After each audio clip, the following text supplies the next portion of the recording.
All right, what's up, Tycoon? Super excited for today's video. We're going to be giving an overall market update looking at the forward slash ES. All right, this is the S&P 500 futures, and also we're going to take a look at the volatility index. Okay, ticker symbol VIX. These are the main tickers that I watch and trade pretty much every single day, and this is going to give you really good, overall market context, and it's going to let you know what some of the other stocks like Apple and Amazon may be doing. Right. So we're going to start it off by saying that we have officially hit bear market status, and on average, the average bear market takes us down 33%. Okay, and that's going to take us down to about the 317 level on forward slash ES. Okay, meaning that the S&P 500, the SPY, may go down to about 320 to 315 potentially in this bear market. All right. Now, in the last video, I went over, we covered the volume gaps. Okay, and what it means is that if we look at our volume profile over here, okay, you can see that there's high volume in these areas, right? And then there's a gap in the volume here and here. All right, now what this means is that we tend to see the price move quickly through these areas. All right, if we look in the past in this box, right, we just went straight up and very little resistance, right? Okay, and if we look here, we fell right through there and we're heading towards this volume gap here. Okay, so this volume gap is beginning at 36.35 on forward slash ES. All right, we did come right above it and bounce. Okay, and the reason being, there's a lots of volume by price in these areas. Okay, so that's why we're seeing buyers step in just above this area. I would be very cautious in this area because if we do come down in here and there's no support, there's not a lot of volume, so we're going to head down, okay, into an area of high volume. All right, so that would take us into this area, right in through here. Okay, so if we don't get some support anytime soon, these are going to be the areas where, as I said, the market falls about 33% on average in a bear market. Okay, and that's going to take us down to that 317 level I said on SPY and forward slash ES. And if you notice, that aligns very well with this volume gap. Okay, we see we are trying to find some support, and we may have a rally before 4th of July. Okay, a little holiday rally tends to happen in the stock market. But once we come down to this 3630 level and we don't find any support there, most likely we're going to go right through and head down, okay, to the 3461 area, and again potentially possibly down to 317. All right, so that's the main thing that I'm watching on forward slash ES. I expect that there could be a lot of sideways trading in this area here. We may bounce back and forth, try to consolidate in between this range. Okay, so that's the main thing I'm watching. We'll go to the VIX, and VIX is the real thing telling the real story. And I'll explain it to you guys what I mean. All right. So we're going to go down to the daily chart real quick, just so you guys can see, because this is the chart I made for my last one. Okay. When we were waiting for the Fed meeting, all right, and before the Fed meeting even came, these are the key levels that I was pretty much giving everyone. All right. And we are watching these two trend lines here. Okay. These two purple trend lines on the top and these two purple trend lines on the bottom. Right. And I said, hey, below this 25.47 level, the market still has a chance to go bullish. And we were able to stay below there for 1, 2, 3, 4, 5, 6 days. Right. Bouncing nicely off of support, off of our trend lines here. And we did break below this one, but that's why I had this trend line here as well. And we found support there the day of the Fed meeting, right when they raised it up 75 basis points. Look at what we did. All right, we were saying that we're looking for a breakout to the downside or to the upside, and quite literally we gapped up way past the trend lines all the way up to here to about 34.55. Right now, if you notice, it says Fed meeting and rate hikes. All right, what this is this is our price levels that we go to every time that there's been a Fed meeting and a rate hike. Okay, we have one here. All right, here's our previous ones. Okay, here's our previous ones again. All right, and then here's our first initial one that sent shockwaves into the market. Okay, hit a high of 38.94. All right, so what we see is that we see VIX consistently goes to 31 to 34. All right, and sometimes it goes back and breaks out a little bit past 34 and heads up to 38.94 in that range. But we see that every time that happens, VIX drops very sharply, right? Meaning that the volatility in the stock market drops down very sharply. Okay. That's quite evident to see. And so what you want to do, right, is if you're a trader, okay, is you want to wait for volatility to go back up, towards that 34.55 level and potentially up to the 38.94 level, right? Because what that means is that there's a potential for a, potential short-term bottom, right?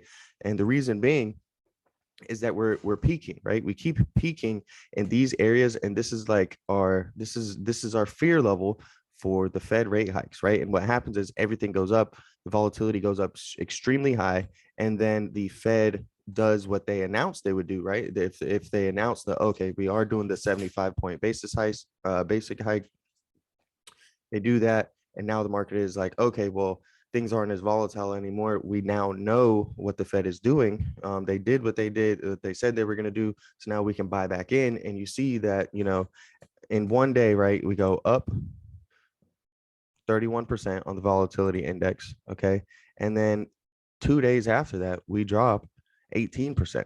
Okay, so really, if you're looking to quote unquote buy the bottom, and remember, this is not financial advice, but anytime you're looking for a quote unquote bottom, you're going to need VIX to be above that 34.55 area. And every time we come up there, we don't really stay up there very long.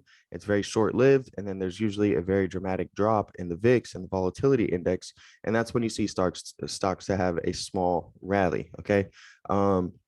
But until inflation and the economy and the whole recession thing is turned around, I wouldn't look for, any consistent gains in the market for things to keep going up. Most likely everything is going to keep falling. But a good area, again, is, once you see volatility above this 34.55 level, and in between this 38.94, you can look for potentially getting some long-term swing or some short-term swing trades on some stocks. Okay. And once we get up above this level here, okay, this 38.44, this is going to be our peak fear area. Okay. Now, I don't know when this is going to happen, and I don't know why necessarily. Okay. But this is what I'm waiting for. I'm waiting for the breakout above 38.94. And once we're somewhere in this range, okay, and we're going to go look, and again, that's our highs right there. And we can see, not on the 1-year chart. Let me go to the 3-year real quick. Okay. And you can see that, the COVID crash, the VIX went all the way up to 85. Okay. So it's only at 28.59 right now. And that's why I'm saying that these levels are going to be some peak fear. Okay. Once we get above 38.94, and VIX is like closer to 40 or 50, that is going to be an area where potentially we could see, our peak fear, right? We haven't had it. We've just been baselining, and, we keep getting rejected right around 40. Okay. And we see that it doesn't live very long at 40, right? We look in the past, you see we come up here and then it drops sharply. Okay. We come up here and it drops very sharply. We come up here and it drops very sharply. Okay. The only time it went up even more was, again, during that COVID crash. And then look at that. It drops very, very sharply after that. Okay. It goes from 85 all the way down to like 22. Okay. So VIX is the main thing you want to pay attention to, the main thing you want to watch. And go ahead and write down some of these support and resistance levels on your chart. They've been very valid and have been working for me very well. If you go down to a smaller time frame, such as the 1 hour, we had very, very great opportunities in the market yesterday. I'll give you guys some examples. All right, we created this initial blue gap. Okay, that's where we have a gap from this candlestick up here to this candlestick, right? And these fill 90 to 95% of the time historically in the stock market, right? So what you're seeing is a huge gap up in volatility, right? Meaning that, the stocks are opening up super low and oversold, and then they rally. And a lot of people are confused and like, well, why is everything rallying? It was just down so much. And it's really tough environment to swing trade in.